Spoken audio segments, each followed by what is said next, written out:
Glória a Deus. Obrigado, Senhor.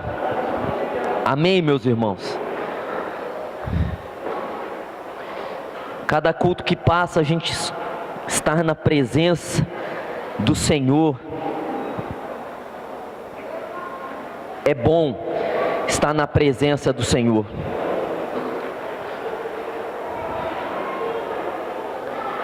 Eu quero que você que trouxe a sua palavra, a sua Bíblia, abra no Evangelho de João,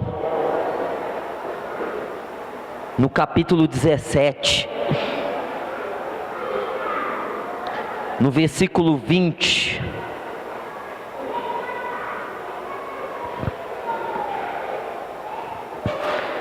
Evangelho de João, capítulo 17, versículo 20 em diante. Nós vamos fazer a leitura aqui da palavra de Deus e nós vamos entender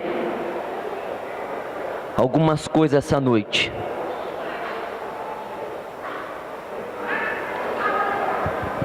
Se eu fosse dar um nome para minha pregação dessa noite, eu daria a unção da unidade. Da unidade. Eu quero que você diga para o seu irmão essa palavra: unidade. Amém? Unidade. A unção da unidade. Olha só o que diz aqui o texto.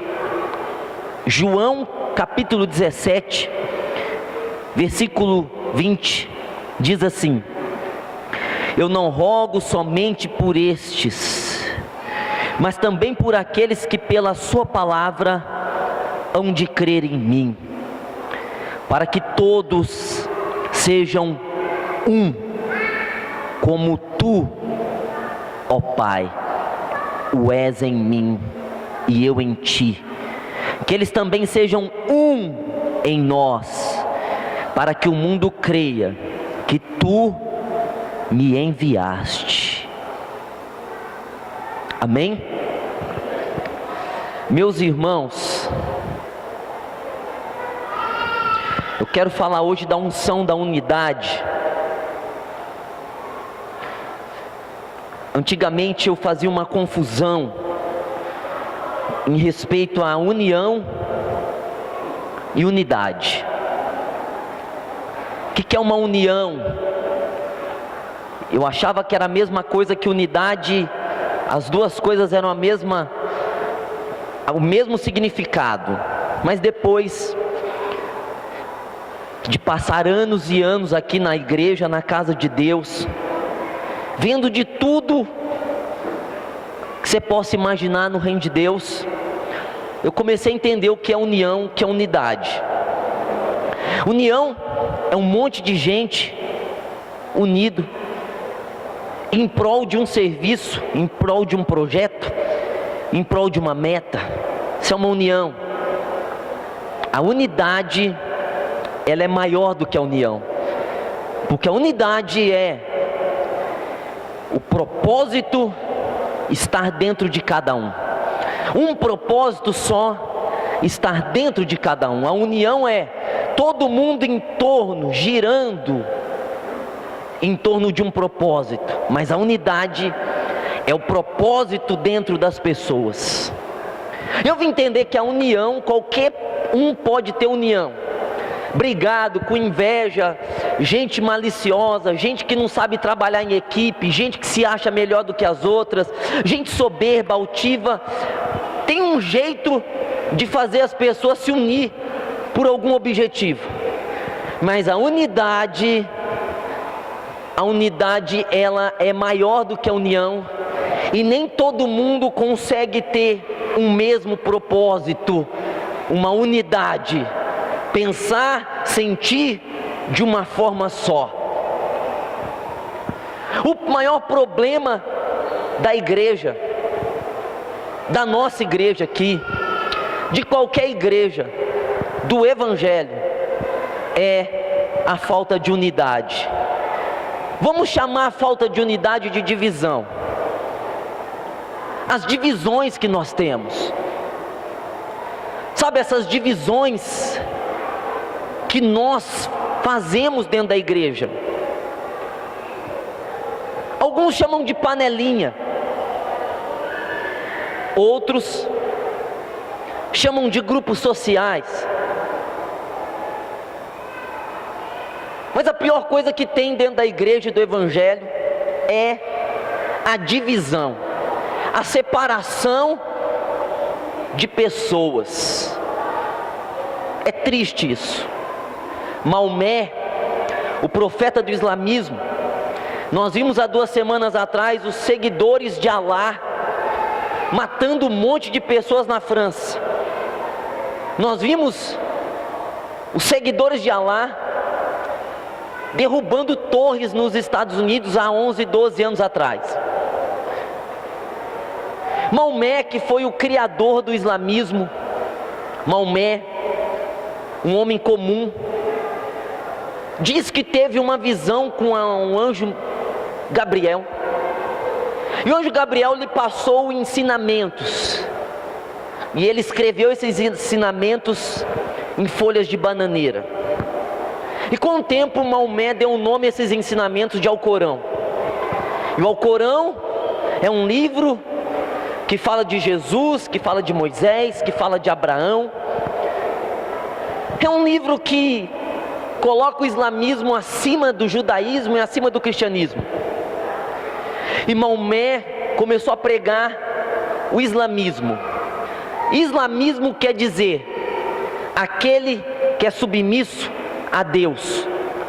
O islâmico, a palavra islâmico quer dizer aquele que se submete a Deus. A Deus, o Deus dos islâmicos, se chama Alá. A revelação veio para Maomé dizendo que Deus se chamava Alá. E Maomé começou a pregar o Deus Alá na antiga Arábia Saudita. E ele percebeu que pregando, ele não convencia as pessoas. Ele percebeu que dizendo que Alá era o Deus verdadeiro, que o Alcorão era superior ao Torá, ele percebeu que as pessoas não estavam escutando. E ele tem um plano. Ele tem um plano de subjugar as pessoas ao islamismo. Bom, se as pessoas não aceitam o Deus Alá pela convicção intelectual e sentimental, então eu, profeta de Alá, Maomé, eu vou impor a religião, eu vou impor, exigir que as pessoas adorem Alá, quer elas queiram ou não. Se elas não quiserem, elas morrem. Se elas quiserem, elas continuam vivas, submetendo-se a Alá. E ele levanta um grande exército, e ele faz desse exército um exército de conquistas territoriais e de conquistas religiosas, porque ele vai tirando o cristianismo, ele vai destruindo o cristianismo no Oriente, ele vai acabando com as religiões monoteístas, as pessoas que adoravam vários deuses. Ele chegava e dizia: só existe um Deus, esse Deus é Alá, você abandona os outros deuses e segue Alá. Se você não seguir, você morre. Os cristãos, bom, o teu Deus, Cristo, ele foi um profeta, apenas um profeta, mas eu sou Maomé, eu sou um ungido de Alá, e ele veio me mostrar que Alá é superior a Yahvé, é superior a Javé, é superior a Jesus Cristo. E ele foi sucumbindo o cristianismo e as religiões politeístas. E por volta do ano 600, Maomé começou em 582, mas por volta do ano 600, Maomé, ele agradece à igreja cristã. E ele diz assim: Maomé, os cristãos são tão fracos que eles são divididos entre si. Vamos aproveitar essa divisão que eles possuem para expandir o islamismo. Vamos deixar que eles briguem por causa de roupas, Vamos deixar que eles briguem por causa de ideologias, vamos deixar que eles briguem por causa de teologia, vamos deixar que eles sintam inveja uns dos outros, enquanto eles lutam uns contra os outros, eu, Maomé, juntamente com o islamismo e meu exército, vamos dominar o mundo inteiro com o islamismo. E hoje, de cada 100 pessoas na terra, 19 são islâmicas. A maior religião que existe na terra são os islâmicos. E sabe por que eles cresceram? Eles cresceram porque sempre houve esse problema dentro da igreja de Deus: as divisões, as contendas, as invejas, os falatórios, as guerras uns contra os outros. Sempre houve. E o diabo, sagaz como é, ele tem usado essa fraqueza dos crentes, dos cristãos, de às vezes sentirem-se superior aos outros, ou inferiores, ou fazerem grupos dentro das igrejas para enfraquecer as próprias igrejas. A pior guerra que existe, meu irmão, não um país contra o outro, porque quando um país se revolta contra outro, ele une forças internas, ele une o país. Grupos diferentes se unem para vencer o inimigo que está de fora, e eles vão na mesma garra lutar pelo seu país. Mas a pior guerra que existe é a guerra interna. É quando um estado luta contra o outro. É quando um povo dentro de um país luta com o mesmo povo. Então se cria o caos, se cria a ruína. Jesus disse assim, era quinta-feira, eu li esse capítulo para vocês aqui, era quinta-feira, na sexta-feira Jesus ia ser crucificado. E qual é a última oração de Jesus para a sua igreja? Qual é a última oração de Jesus para os seus discípulos? A última oração de Jesus é a mais importante que tem. Se você tiver oportunidade, chegue na sua casa e leia João capítulo 17. Porque quando você lê João capítulo 17, você vai ler a oração mais longa de Cristo na Bíblia, e é uma das orações mais importantes que tem. E a oração de Jesus gira em torno de unidade. Jesus, ele pede a Deus para que nós, os que creem, os cristãos, os que iam aceitar a fé, os que iam aceitar o nome, nós que aceitamos a Jesus, para que nós fôssemos um, para que nós tivéssemos unidade, para que nós fôssemos uns pelos outros.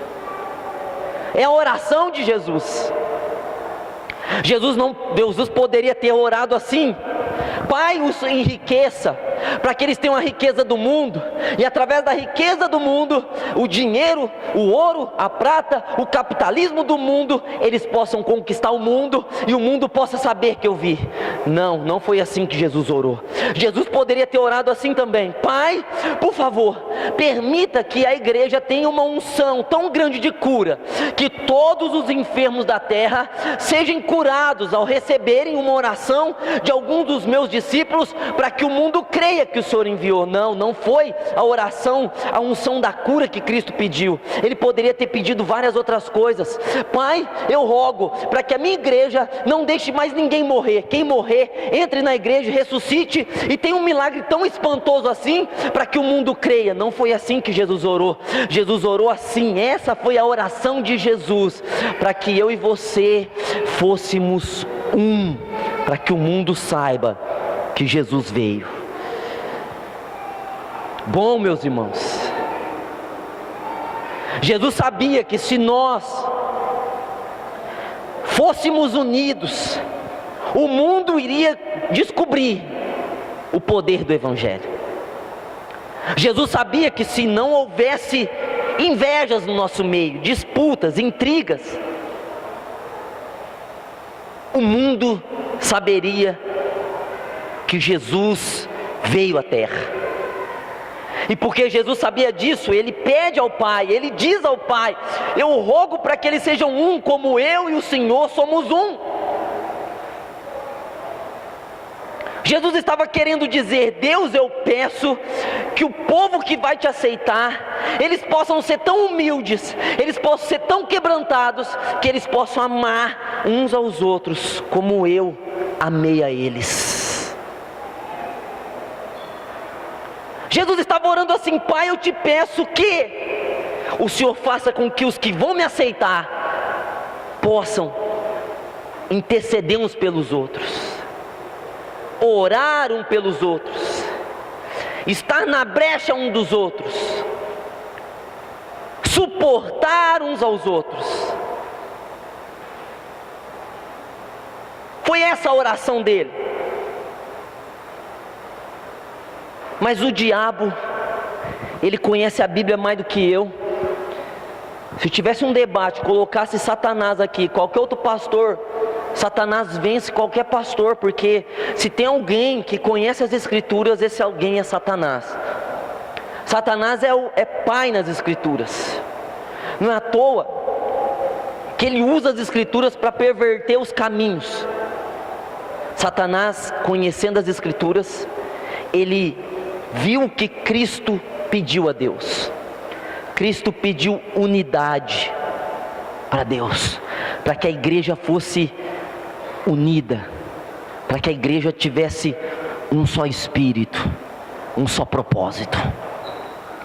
Bom, o diabo, que é inteligente, é sagaz, Paulo chama ele de astuto. O diabo logo pensou: ora, se o Filho de Deus está pedindo ao seu Pai que essa igreja que vai ser construída, essa igreja que vai ser formada, essa igreja que vai começar, seja uma igreja una, seja uma igreja que tenha um propósito só, então aí está a chave do negócio. Se ele me pede isso, então a minha ação é justamente ir contra isso.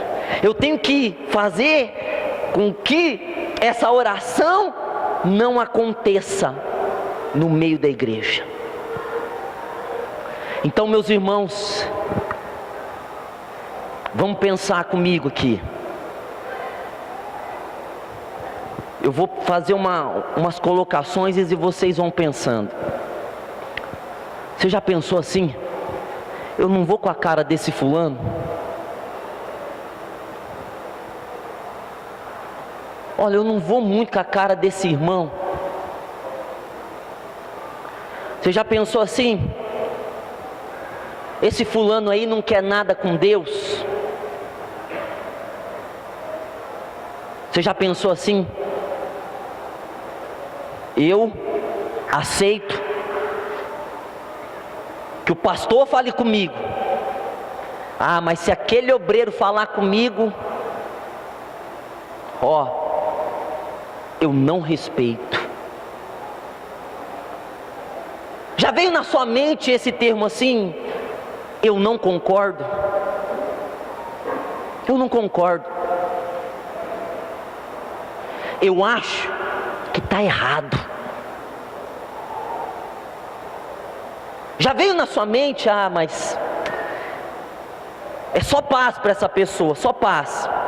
Comunhão, eu não quero ter comunhão. Vamos ir mais além. Nós somos uma igreja aqui, nós estamos vindo no mesmo lugar, nós estamos frequentando o mesmo templo. E olha só, irmão, o que acontece, como que o diabo é. Então vai ter o irmão que vai casar. O irmão vai casar, e daí ele tem que chamar os parentes dele, ele tem que chamar os padrinhos, ele tem que chamar os irmãos que ele está mais próximo. Mas aí o diabo já coloca na cabeça de uma pessoa que não entendeu nada que é o evangelho: essa igreja não é unida. Fulano está casando, fulano está fazendo a festa do seu filho, fulano está fazendo a festa da sua filha e não me convidou. Mas eu quero dizer para você, meu irmão, que a igreja não é um clube social. A igreja é o corpo de Cristo para salvar as almas.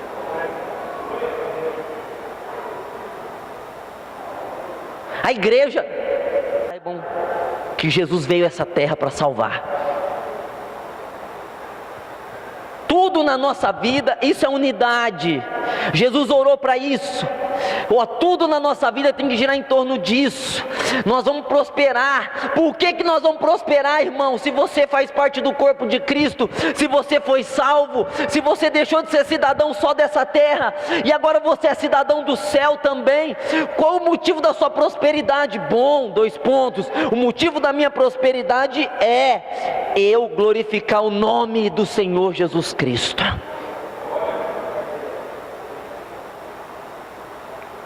Qual que é o motivo de nós darmos dízimos?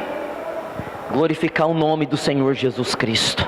Qual é o motivo de nós pegarmos o nosso carro, colocarmos uma pessoa que nunca veio à igreja e trazê-la à igreja e levá-la embora de novo?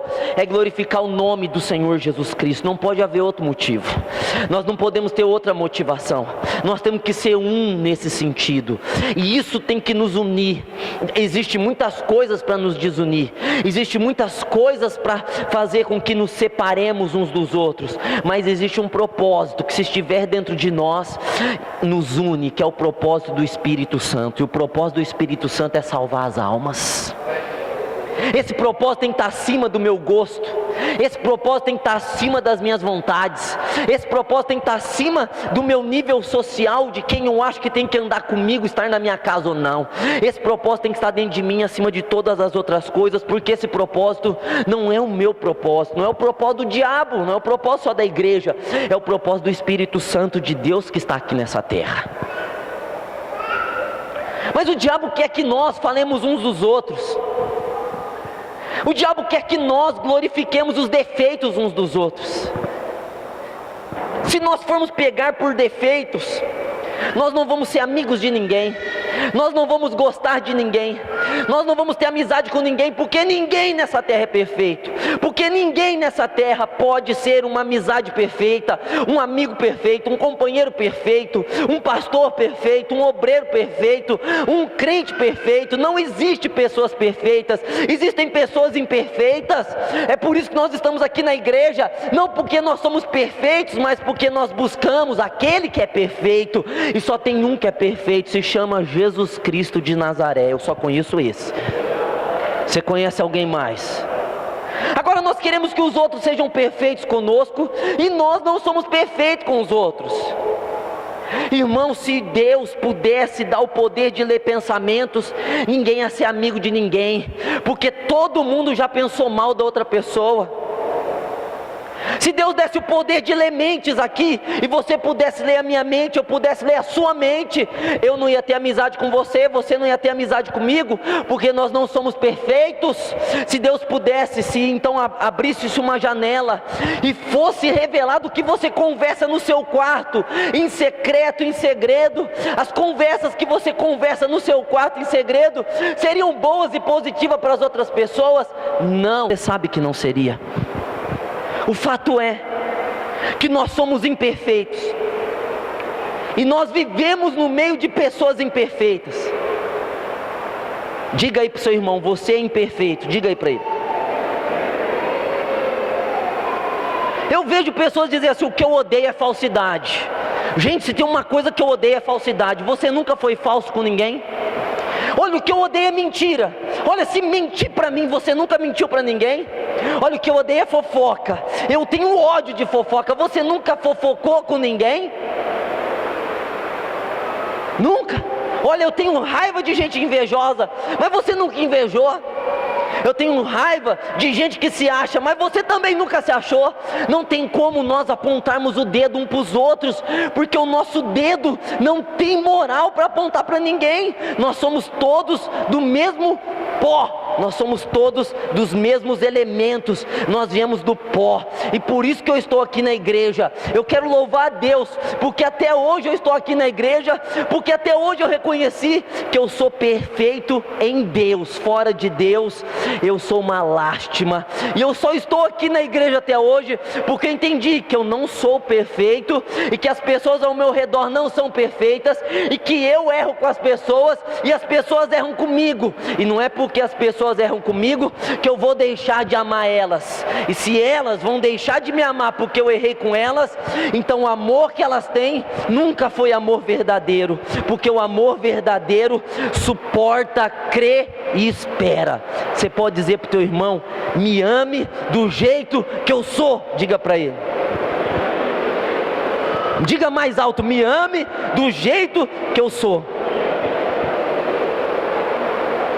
Bom, eu sou imperfeito, eu sou imperfeito, você que está sentado é imperfeito, você casou e a pessoa que você casou é imperfeita. Você teve um filho, e você teve esse filho, e esse filho que você teve é imperfeito.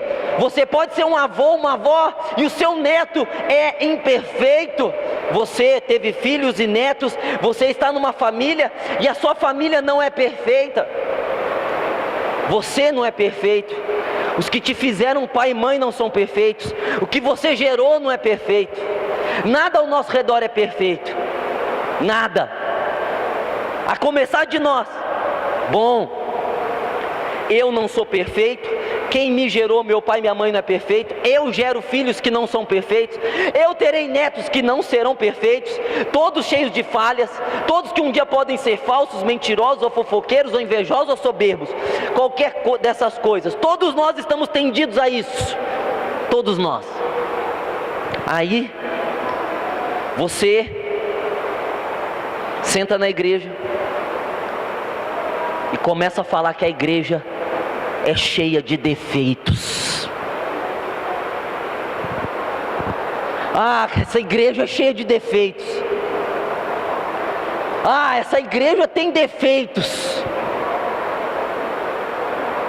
Mas pera aí, você é cheio de defeito, tua família é cheia de defeito, teus filhos, os teus netos vão ser cheios de defeito. Você chega com esses defeitos todos e quer que as pessoas ao seu redor sejam perfeitas, e quando elas não são perfeitas, você diz: fulano é cheio de defeitos, a igreja é cheia de defeitos. Mas eu quero dizer para você, meu irmão, eu quero dizer para você que é melhor estar aqui dentro e cheio de defeito do que estar no mundo e ir para o inferno. Noé estava dentro de uma arca, a arca de Noé, 3 compartimentos, um casal de animal de cada espécie. Ficaram 1 ano dentro dessa arca. 40 dias eles nem abriram as janelas das arcas, tinha janelas na arca. Por 40 dias o ar não circulava direito dentro da arca. Bom, 8 pessoas dentro dessa arca, mas casais de cada espécie dentro dessa arca. Terrível, lugar apertado, cheiro de bicho, cheiro de suor, não tinha como tomar banho. Os bichos defecando a todo momento, urinando a todo momento. Deveria ser um cheiro horrível, um cheiro terrível dentro daquela arca. Noé deveria estar alarmado com o cheiro, com a falta de higiene do seu corpo, dos seus filhos, das suas esposas, os animais. 40 dias eles não podiam abrir nem as janelas da arca, da chuva que caía. 1 ano dentro da arca. Pensou 1 ano dentro de um lugar que só tem bicho. A mesma coisa, todo dia, toda manhã, as mesmas pessoas ao seu lugar, o mesmo ritual, cuidar daqueles bichos, limpar aqueles bichos, procurar fazer alguma coisa por aqueles bichos. Era terrível a vida dentro da arca de Noé. Mas sabe o que eu quero dizer? Lá fora da arca, não havia ninguém salvo, estavam todos mortos. Dentro da arca era difícil estar, mas dentro da arca gerava salvação para aquelas pessoas. coisas. Eu quero dizer para você, a mesma coisa é a igreja. Às vezes você vem para a igreja e você só vê defeito na igreja, você só vê coisa ruim na igreja, você só vê coisa que não presta dentro da igreja, você só fala mal da igreja. Mas aqui, mesmo sendo assim, é um lugar onde se prega Jesus Cristo que salva. E aqui, ainda que tem defeitos, existe alguém dentro desse lugar que é perfeito, se chama Jesus Cristo, e Ele não se importa que nós somos imperfeitos. Oh glória!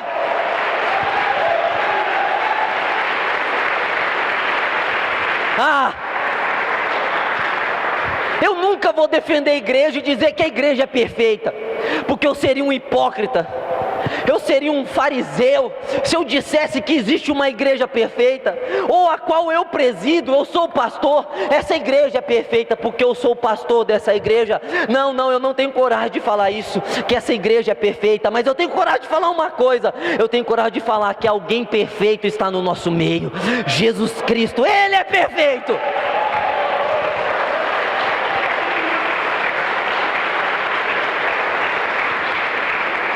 Eu tenho pena, meus irmãos, eu tenho dó dessas pessoas que põem defeito na igreja, porque elas não estão pondo defeito em mim, elas não estão pondo defeito nos pequenininhos de Jesus, elas não estão pondo defeito nos doentes que vêm aqui, elas não estão pondo defeito nas pessoas fracas que vêm aqui, elas estão pondo defeito no próprio Jesus que está aqui no nosso meio, porque mesmo Ele estando aqui no nosso meio, Ele sabe do meu defeito, Ele sabe do teu defeito, Ele conhece você pelo avesso, Ele me conhece pelo avesso, e ainda assim Ele me chama de filho, Ele chama você de filha.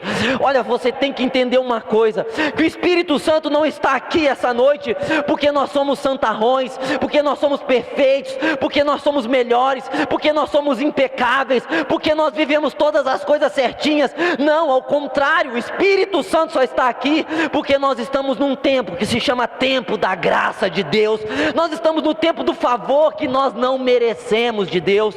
Se você quer um lugar perfeito, se você achar um dia um lugar perfeito, como disse um pastor de uma igreja batista dos Estados Unidos, ele disse: se você um dia achar uma igreja perfeita, não entre dentro dela, porque você vai estragar ela.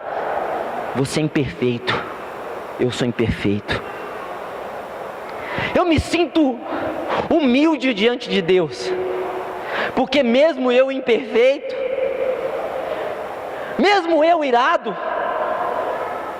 ou eu cansado, ou eu revoltado, Ele ainda me deixa estar no seu corpo, no corpo de Cristo. Bom, 20 anos na casa de Deus, eu vi gente saindo da igreja porque não gostava de fulano, eu vi gente da igreja saindo por causa do dízimo, eu vi gente saindo da igreja por causa do ventilador, que bateu no rosto da pessoa e a pessoa ficou com gripe, falou: não volto mais lá, porque eu fui para a igreja, eu estava curado, eu saí de lá doente, eu saí de lá gripado por causa do ventilador. Eu já vi gente sair da igreja porque o culto acabou 10 horas da noite e a pessoa diz: olha, o culto acaba 10 horas, tem que acabar na hora certa, tem que acabar 9h30, acabou 10 horas, eu não volto mais na igreja. Eu já vi gente sair da igreja por causa de luta, provação, começou a passar luta, provação, pegou e abandonou a igreja. Já vi gente sair da igreja por causa de falatórios sem verdade, falatórios indevidos. Já vi gente sair da igreja porque brigou com o irmão, brigou com a irmã, teve problema dentro da igreja, saiu da igreja. Mas eu nunca vi um crente sair da igreja, um crente em Jesus Cristo sair da igreja. Eu nunca vi alguém cheio de amor sair da igreja. Eu nunca vi alguém cheio de compaixão sair da igreja. Eu nunca vi gente humilde sair da igreja. Eu nunca vi gente arrependida sair da igreja. Nunca. Eu nunca vi, nesses 21 anos, o que eu vejo é o mesmo quadro. Os crentes não saem, os cristãos, os que deixaram o propósito entrar dentro de si, Eles sabem que eles não estão servindo os homens, estão servindo a Deus. Eles sabem que aqui é como a arca de Noé. É difícil às vezes, porque há pessoas que nós não combinamos, o nosso temperamento não bate, não dá liga. Mas Cristo está acima das nossas vontades, Cristo está acima das nossas preferências, Cristo está acima de tudo. Cristo é Deus na nossa vida. Sabe por que o mundo não conhece que Jesus é o Senhor? Nós podemos pegar aqui na nossa cidade, ó. Não pode acontecer nada aqui, que é guerra. É guerra. Bom, não tem jeito. Um crente luta com o outro, é incrível. Bom, pagando aluguel, puxa, Deus não está na vida desse pastor, a igreja dele paga aluguel. Quantas vezes eu ouvi isso? Que eu pagava R$3.800 de aluguel. Bom, então eu pego e ponho no coração de construir a igreja. Aí o que eles dizem? Tem pacto com o capeta, porque tem igreja que faz 40 anos está na igreja, aqui na cidade, tem igreja de 40 anos, que não tem um templo, que não tem um prédio, e esse pastor, com 7 anos de igreja, construiu uma igreja. É pacto com o capeta, porque as coisas dão muito certo para ele. Tem jeito, irmão, tem como. Bom, roda de fogo, faz o trabalho da roda de fogo, que é o que a roda de fogo? Expulsar demônio. Jesus mandou expulsar demônio. Mas aí, volta e meia, se ouve dizer: bom, tem igreja que fica querendo expulsar demônio. Gente que fala contra.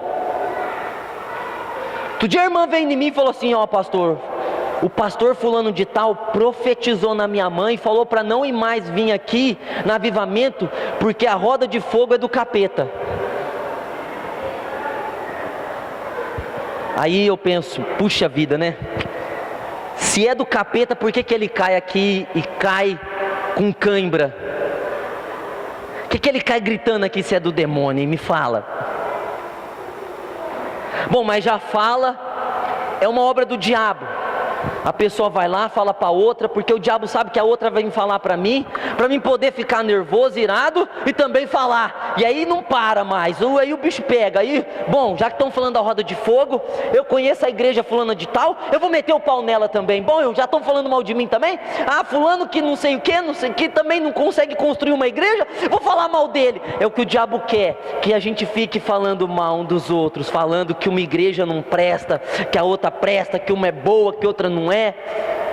Enquanto isso, meu irmão, pesquisa já aqui do nosso país, existem mais jovens ateus do que evangélicos.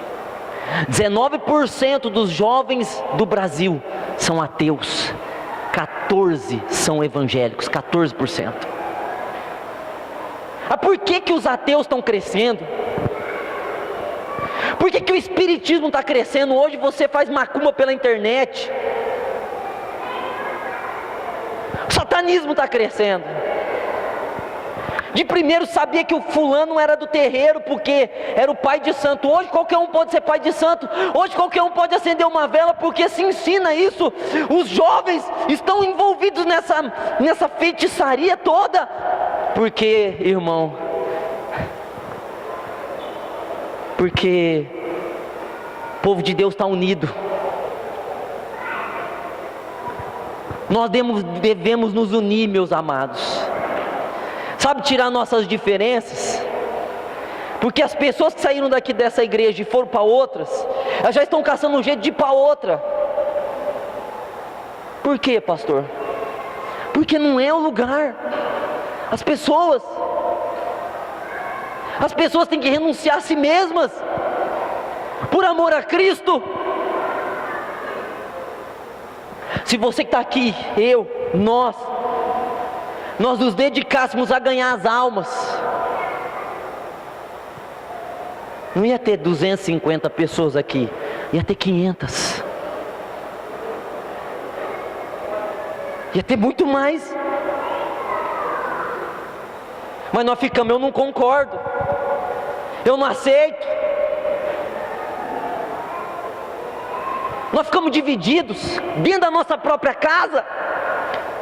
Marido brigando com mulher, filhos divididos com pais.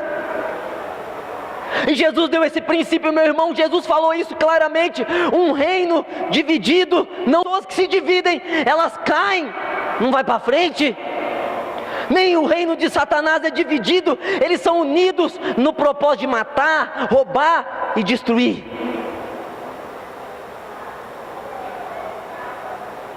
Diga aí para o seu irmão: vamos ter unidade no corpo de Cristo. Fala assim para ele.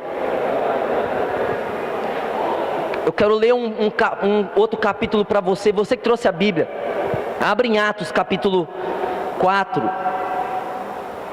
Atos 4, 23.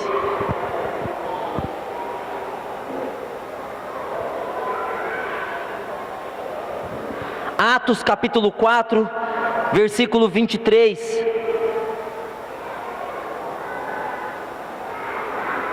Vamos ler esse texto aqui, paulatinamente, gradativamente. Vamos ler lentamente esse texto. Vamos fazer uma leitura analítica, vamos fazer uma leitura de investigação nesse texto agora.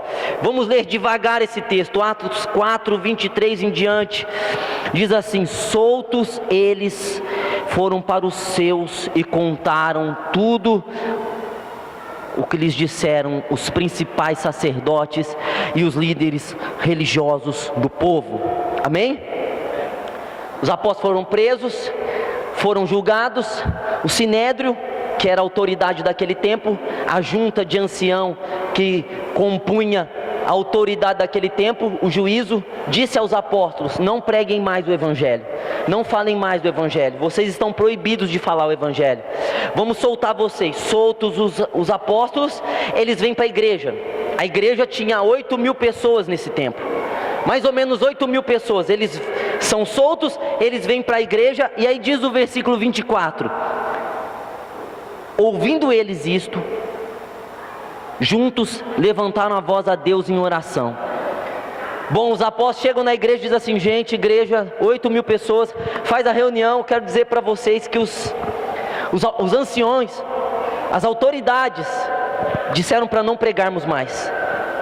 A igreja ouve isso, os apóstolos ministram isso para a igreja. Então a igreja vai fazer o quê? Vai orar a Deus. Versículo 24: ouvindo eles isso, juntos levantaram a voz a Deus em oração. O que está escrito? Juntos. Diga aí, juntos. Ouvindo eles isto, juntos levantaram a voz a Deus em oração. Juntos, isso é muito importante. 8.000 pessoas juntas levantaram a voz a Deus em oração. Chamada isso aqui oração unissonora. O que é uma oração unissonora, pastor? Está falando em línguas? É a oração de uma voz só, uma oração de um propósito só, oração de um sentimento só. E aí diz aqui, olha o que eles oraram, olha que oração mais simples: Senhor, Tu és o que fizeste o céu, a terra, o mar e tudo que neles há. Tu dissestes pela boca de Davi teu servo: por que enfurece as gentes e os povos pensam coisas vãs?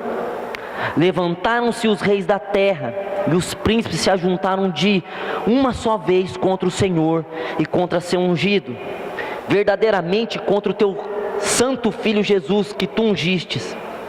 Se ajuntaram não só Herodes, mas Pôncio Pilatos com os gentios e os povos de Israel, para fazerem tudo o que a tua mão e o teu propósito tinham anteriormente determinado que se haveria de fazer. Agora, ó Senhor, olha para as suas ameaças e permite aos teus servos que falem com toda a coragem a tua palavra. Gente, Oração mais simples: Deus, veja o que os povos estão fazendo com Jesus e com a igreja, e permita que os teus servos falem a palavra com coragem. Não tem nada demais nessa oração. Versículo 30, pega o versículo 30. Enquanto estendes a tua mão para curar, e para que se façam sinais e maravilhas pelo nome do teu santo Filho Jesus. Amém? Eu orei mais bonito que isso um monte de vezes já. Você também. O fato é, tem nada a ver com as palavras, com as orações, tem a ver com o propósito. Juntos eles oravam. Oração unissonora. O que é uma oração coletiva? É um povo num só propósito. O que é oração comum? Irmão, vem aqui para frente. Cada um ora uma coisa. Você está precisando de um carro, você ora para o carro. Você está precisando do livramento do seu filho, você ora para o seu filho. Você está precisando de uma namorada, você ora para ter uma namorada. Você está com um problema no casamento, você ora para o problema no seu casamento. Você está vindo aqui na frente em conjunto, mas orando particular, individualmente. Está vindo no coletivo, mas orando no individual. Aqui não, juntos, uma só voz, oração unissonora. Eles oravam uma só coisa, um só propósito. 8.000 pessoas. Você acha que no meio de 8.000 pessoas não tinha mães com filhos problemáticos?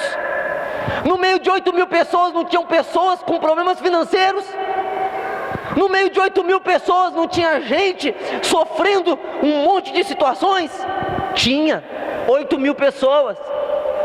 Nós fazemos reuniões de 100 pessoas, de 200 pessoas, e tem gente com problema um pior que o outro. Imagina 8.000 pessoas num lugar, cada uma tem uma oração para fazer, mas eles renunciaram à oração que eles tinham para fazer. Eles não oraram o que eles queriam orar, eles fizeram oração ao Senhor juntos.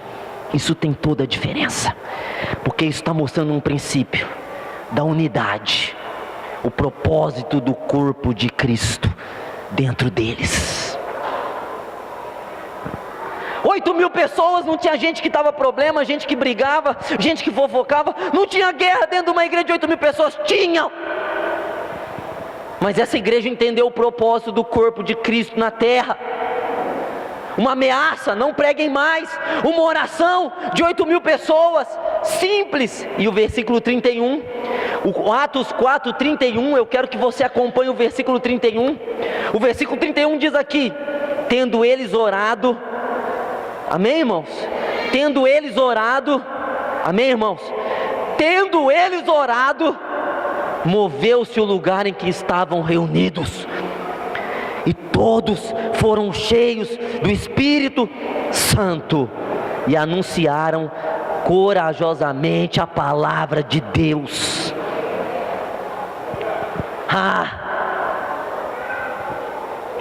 Uma reunião de oração, 8.000 pessoas, uma só voz. Qual que é o resultado? Todos eles oravam, todos eles oraram. Moveu-se o lugar onde eles estavam, o lugar tremeu, fisicamente o lugar tremeu, o lugar foi sacudido. E diz aqui o texto que todos, tinha 8.000 pessoas aproximadamente, e diz aqui: todos foram cheios do Espírito Santo de Deus. Todos. Nós podemos fazer 1000 reuniões aqui dentro da igreja, nem todos vão ser cheios do Espírito Santo, mas nesse dia, todos foram cheios do Espírito Santo de Deus. E o segundo resultado dessa oração foi que eles anunciaram a palavra de Deus corajosamente.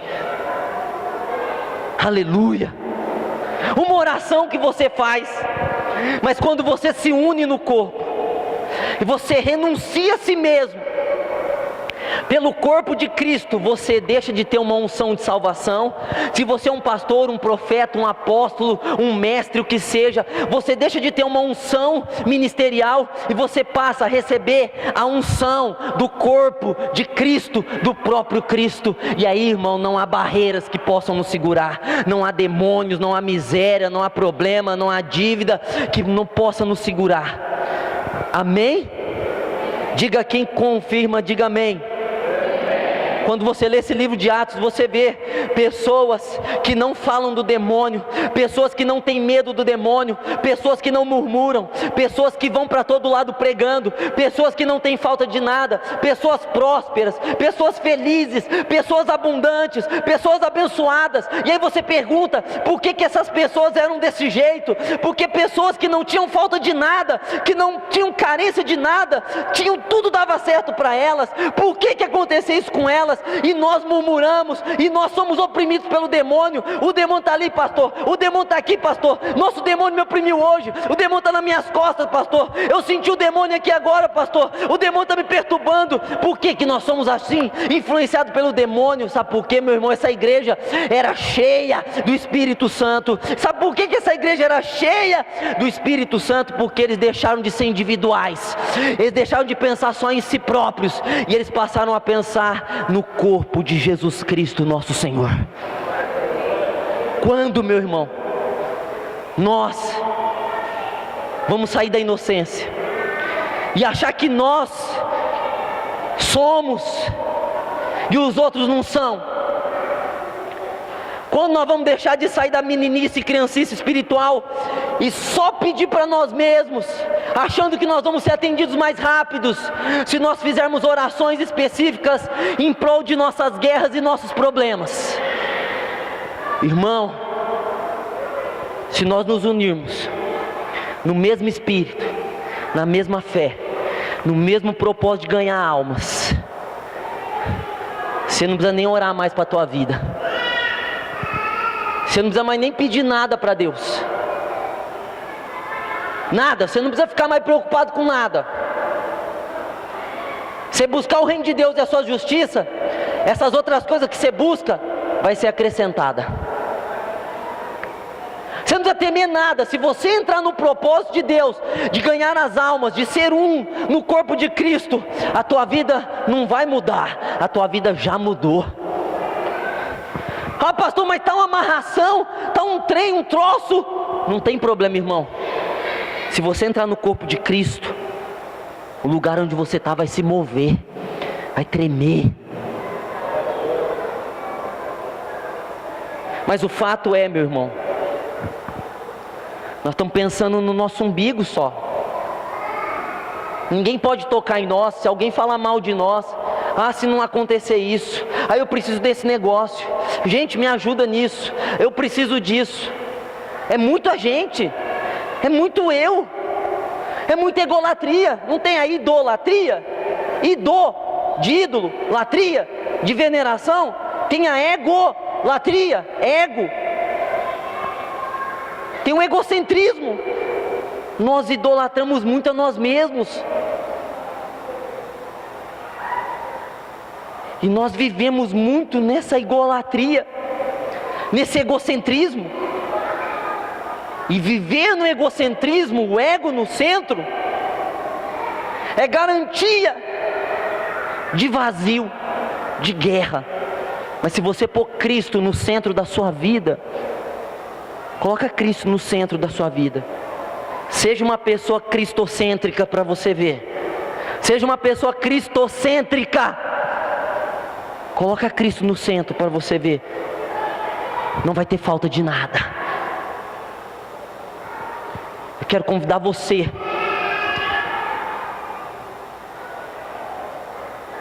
a deixar tudo que não presta, que você sabe que não presta, que está te dividindo de Cristo, está te dividindo do corpo, está te dividindo da obra. Deixa tudo lá para trás.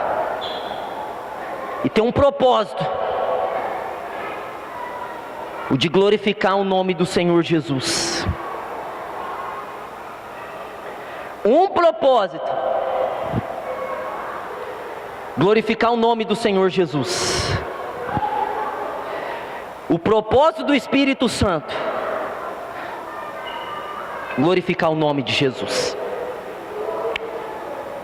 E 2 meses você viver assim.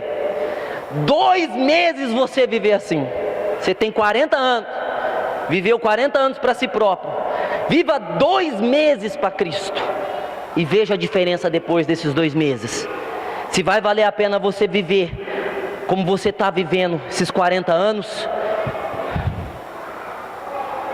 ou se vai valer a pena você viver como você viver 2 meses, colocando Cristo e o propósito de Cristo, que é a salvação das almas, no centro da sua vida. 2 meses só.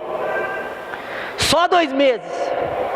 Para você ver se a tua vida financeira está amarrada, empacada, se você não vai ver o resultado na tua vida.